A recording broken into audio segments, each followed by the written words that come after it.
and I am doing multiple lives so that they can stay up as videos on my YouTube channel. Uh, and I'm adding them to a playlist for multiple playlists, rare diseases, chronic illnesses, and I'm going to create a playlist for each individual condition so that you can find the information easier. I already have playlists for latex allergy, coconut allergy, MCAS, uh, chronic illness, and a variety of other things. So if you have a question that you would like to ask, and I haven't answered it yet on TikTok because I have 300 plus drafts I'm still going through.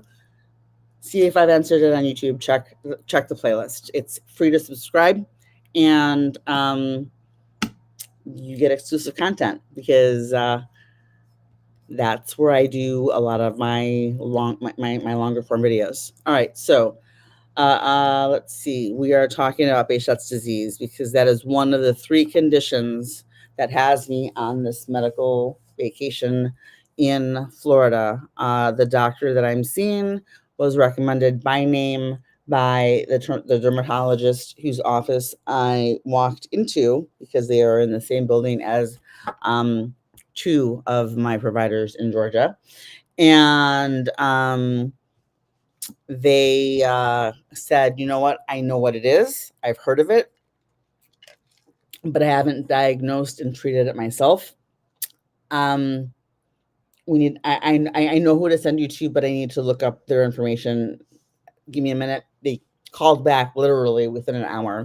This doctor, and they gave me the specific name of a dermatologist who is familiar with relapsing polychondritis, magic syndrome, and Behçet's disease, which do not always, but can present as a trifecta like MCAS, EDS, and POTS, which, yeah, guess what? I have that too. I mean, I have hypermobile spectrum disorder, but, it's in the family.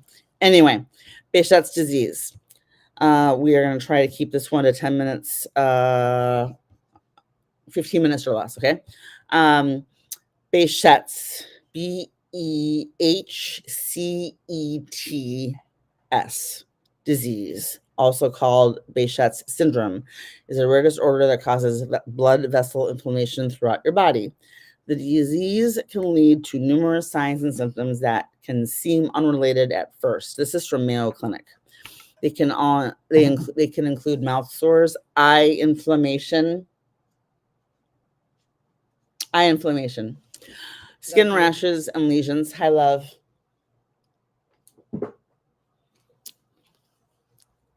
And sores in that area, south, in the southern regions. Yes. With the receptionist asked me if I ever had indented sores on my lips. When I said, is the doctor also familiar with Behçet's and magic syndrome? And she said, oh, do you have indented sores on your lips? And like, I said, sometimes, when I'm in a flare. And I said, but I also get them in the other place, regularly. And it just hurts. It just hurts. Now this I'm finding out is apparently a potential indicator of both relapsing polychondritis and Behçet's symptoms. All right, so symptoms, just like MCAS and a lot of other conditions, can vary from person to person and can come and go and become less severe over time, et cetera, et cetera. Mine actually is less severe than it used to be. If you see that video, I was like that for 7 years straight. I believe that diet and lifestyle plays a big part in that because the recommended diet for these conditions specifically says eliminating sugar, amongst a bunch of other things. So, and just last week, my best friend and um, uh, one of my mutuals and I were talking about me going back to strict keto, 20 grams of carbs or less, modified keto for all of my allergies and low histamine. So, can you say boring diet? Yes. Yes, we can. Okay. All right. Areas commonly affected by Behçet's disease include mouth, painful sores that look similar to canker sores, are the most common sign of Behçet's disease. They begin as raised round lesions in the mouth that quickly turn into painful ulcers, and the sores usually heal in 1 to 3 weeks, though they do recur. I've had these occasionally. Skin. Some people develop acne-like sores on their bodies. Others develop red, raised, and tender nodules on their skin, especially their lower legs. Behold. 1 second. All right. This is the video that led me are going to mute that. Okay. This is the video that led me to where I am. Why this is why I'm in Florida right now. Because a follower out of the many things that were said to me in this video, some derogatory, some assuming that I was using illegal substances, uh, whatever. Um, there was one comment that she asked me if I've ever heard of relapsing polychondritis, and then told me to join the support group because I look exactly like her, and that's what got me here. That's why I'm six. That when did I post this? I posted this 4/30/2023. Um, and now I am going to be seeing a doctor whose receptionist knows about the symptoms of this condition. So, do I have confidence that whatever the doctor says tomorrow is actually going to be accurate? Yes. Um, am I expecting it to be this, or am I diagnosis chasing? No. Uh, what I tell people and what I tell doctors is I suspect I have this because I meet X number of criteria. If it's not that, please help me figure out what it is. But if it's not this, I'm going to be, I don't know what else it could be because I meet all the criteria. Let's go. Okay, so skin, right? The southern regions, eyes. Somebody earlier asked what happened to my eye. I woke up like this yesterday. It happens to me every few weeks. For 4 months in a row, it started on the day my daughter would start her period. This month she hasn't started her period yet, but she did try a 2-month trial of birth control to try and control her PMDD symptoms. She's 16, has MCAS, EDS, dysautonomia, POTS, and ADHD, and is autistic. And I wish I just passed on the good stuff. So sorry. Anyway, even though she hasn't started her cycle yet, she usually starts at around this time, and my eyes. So I don't know if it's connected, but this is also a symptom of Behçet's disease. Inflammation, uveitis, causes redness, pain, and blurred vision, typically in both eyes. Let's see, and the condition can come and go. Joint swelling and pain often affect the knees in people with Behçet's disease. The ankles, elbows, or wrists also may be involved. Signs and symptoms can last 1 to 3 weeks and then go away on their own. Blood vessels.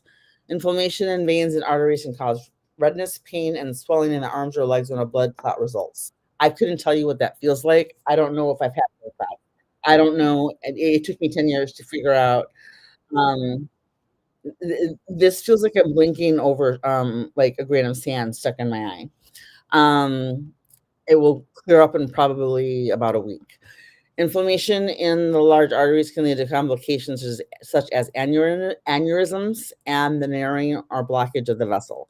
Digestive system. A variety of signs and symptoms can affect the digestive system, including abdominal pain, diarrhea, and bleeding. Brain. Inflammation of the brain and nervous system can cause headache, fever, disorientation, poor balance, or stroke. And I've had symptoms that could potentially be epilepsy, could be absent seizures, um, or what if it's this? When to see a doctor?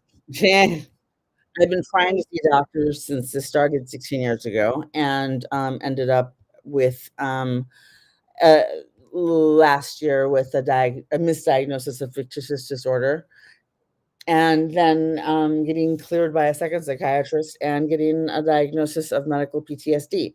But I also found a good medical provider, and MCAS, connective tissue disorder, dysautonomia, uh, and kiddo diagnosed with the entire alphabet.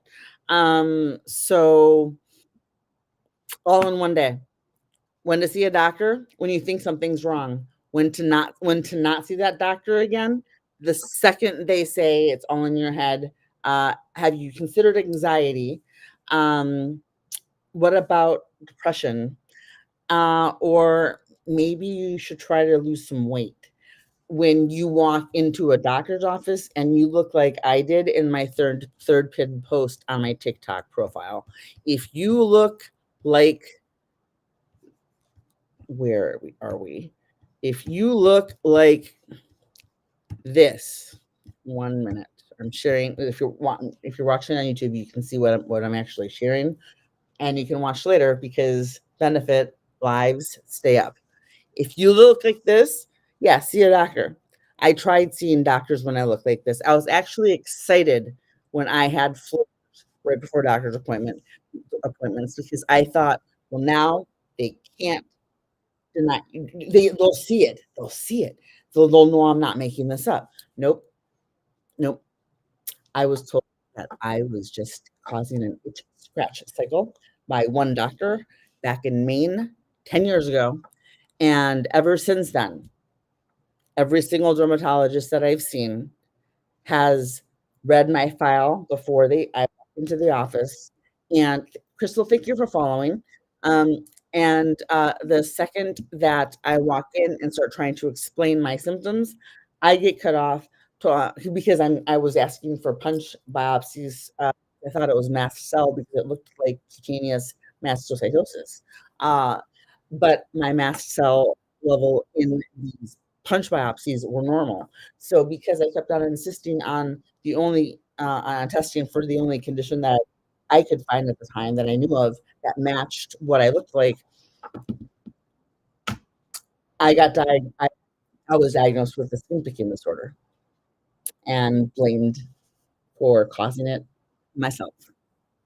So for everyone with a chronic illness who is trying to find a doctor, my recommendation is to find a local Facebook group with that is specific to your condition. And if you can't find one, create one. Um, and then invite other people to it. Create awareness for it. But if one already exists, join that group and then ask, lurk, read through the posts that are there, find out which doctors take your insurance, which ones are within the distance you're willing to drive. I'm willing to drive apparently from Minnesota to Tennessee, and then now that we live in Georgia, an hour and a half. Sure, 2 nights in a hotel, you got it. Because I looked like my third pin post, what you're looking at right now on YouTube, and I still had doctors telling me that it was all in my head and that I was making a big deal out of nothing, and I just needed to stop scratching at my skin. So understand this: medical gaslighting is going to come part and parcel with trying to advocate for yourself. If you have a rare condition or a condition that doctors and medical providers just aren't familiar with. We've done the research because we have to, and we're waiting months to years in between appointments. That gives us a lot of time. And they had a chapter or a paragraph on this in medical school 30 years ago. If they're not willing to look at new research that you bring in for them, find a new doctor. You can hire and fire a plumber. You can hire and fire your doctor, because you deserve to be listened to. You deserve to be treated with respect. And even though I looked like this in that third pin post, and the doctor literally said the words, "People like you can't be helped." He said, "People like me can't be helped." I don't know what the hell he meant by people like me, but he told me people like me can't be helped. And then walked out without saying a word while the nurse stood there with him, jaw on the ground, and eventually walked past me, quietly put her hand on my shoulder and said, "I am so sorry," because now I am sobbing hysterically. And it took me 20 minutes to get myself together and leave that room. They gave me all the time I needed. And when I got to the front desk to pay for my copay and was asked when I was coming back, I said, the doctor said I can't be helped, so I don't think he wants to see me again. So I'm gonna highly suggest, because I should have done this a long time ago, but it didn't connect. You're going through every single time that happens, you're being gaslit. That's a form of abuse. But for whatever reason, this seems to be the last socially sanctioned form of abuse that everyone overlooks. Lawyers don't want to take the cases. Um, and I was also diagnosed with fictitious disorder, Munchausen, misdiagnosed, right? And then I got cleared a few months later, um, by a different psychiatrist who was like, "No, you don't have that." Uh, Obviously, because the first doctor diagnosed me with it because I knew too much about mast cell activation syndrome and medications that can treat it. Yeah, yeah, I'm a researcher. I'm a freelance writer. You can look in my TikTok bio. I will add my writing portfolio link to the description box on YouTube. You can see who I've written for, everything from Men's Health to Yahoo Lifestyle to the Washington Post. Um, I've written for a lot of major publications. It's been a while since I've been published because I've been a little busy trying to survive. Um, and take care of mini me that I apparently copy and pasted myself, which I am so sorry for, because there's guilt with that. There's actually true guilt with that. Okay, at least I'm pretty. It's a trade-off. I needed to be helped. I love God her. knows most people are not eloquent enough to do this. I love her. Okay, so but understand, you deserve respect. You deserve. I don't give a flying if you look like I did in that video and you are um doing what I was accused of doing, which is causing it yourself. That's a medical condition. That's a mental condition that you need help for, not to be put down for. If you're Even in the case of people who do have it, I don't think that people are processing that you're not good at doing that if you're not severely mentally ill. right, So, so like, if people like me can't be helped, really. Medical gaslighting is when you go into, and this can happen from both regular people, family, and friends, but it's most often used to refer to when a doctor completely dismisses your symptoms, even if they're staring them straight in the face. Like you can walk in, seriously, take a look at my third pin post. I am obviously not well.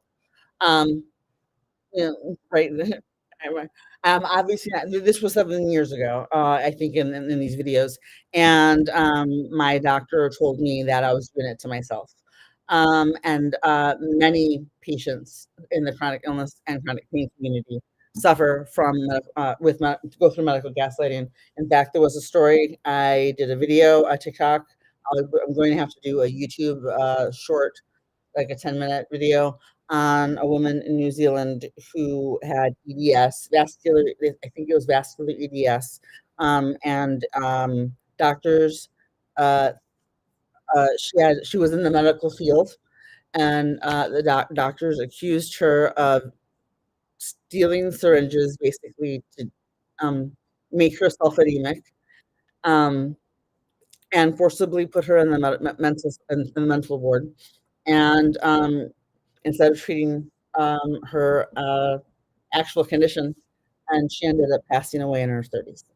And this Doing just that happened a to few months. another medical professional is wild. Like, Exactly. I'm sorry, who do you think you are? Exactly. Where do you get the delusion? Exactly. Okay, guys, I went over by 5 minutes on this video. I'm trying to uh, play with different links of videos to see what works best. And I'm going to be doing more shorts. I mean, I have plenty of shorts, but I'm going to see if I can get some shorts out of what I've got on here. If you have questions, um, please leave a comment. Please like, please share, and by all means, um, if you have a story to share or a question to ask that you do not want, 1 minute, Ray, that you do not want to ask publicly, please email me at chronicallyspicy@gmail.com. And I might not see it right away, but I will certainly see it faster than I will see it on my TikTok DMs, because those TikTok messages sometimes they can get lost in the nethers. So definitely, please reach out if you need to privately, and I will get back to you as soon as I can. Thank you for watching, and I will see you in the next video. Stay safe. Know that you deserve all the respect. You deserve answers. You deserve treatment, and you deserve a doctor that's going to give it to you. And if you don't have one, just see him for the basic stuff while you're looking for a different one, and keep looking until you find the right one, because you deserve that. I'll see you in the next video.